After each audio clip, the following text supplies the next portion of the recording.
I think I always really wanted to be a teacher. We were told to apply in the sixth form, which we did. We had to wait then to find out if we'd been accepted. And I remember coming home from school and looking up above the fireplace, and on the mantelpiece was a brown envelope. And I think it's the first time I've ever experienced having a shaking hand. But I opened it and it said, "You've been accepted for Ardmore Teachers College." And I thought, oh, I wonder where that is. We had orientation week and we were encouraged to join the NZEI. I thought, oh, well, I might as well. Everybody else was, so I might as well. And I didn't really know much about it at all. So it was 2 lovely years in a residential college.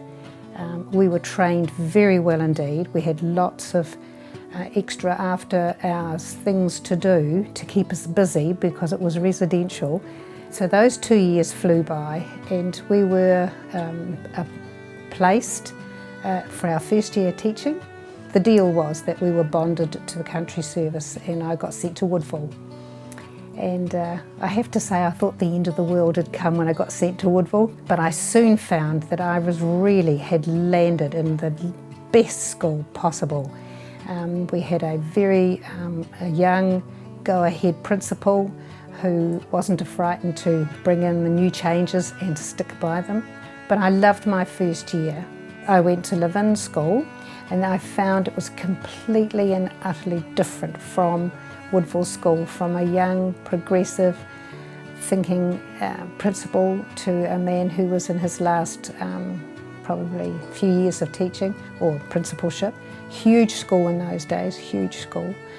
I had 2 longer appointments at St Joseph's Catholic School, which I really enjoyed, but they weren't integrated in those days. And I had 44 5-year-olds, 5 going on 6-year-olds.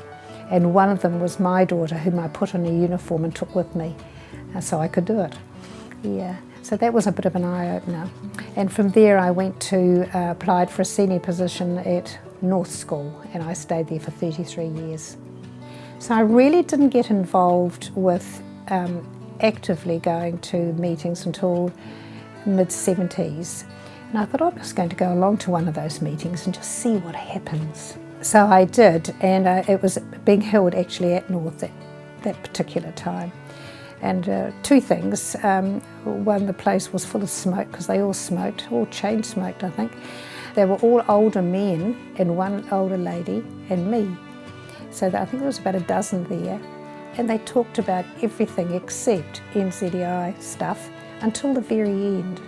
And whoever the chairperson was at the time said, oh, well, we better have a look at whatever we have to have a look at here. It took about 5 minutes. Most of the people who came in those days to meetings were men. Apparently, I was the first woman president they'd had. I enjoyed being my role in the NZEI though. I've always enjoyed it. There's just something about it. It's always different.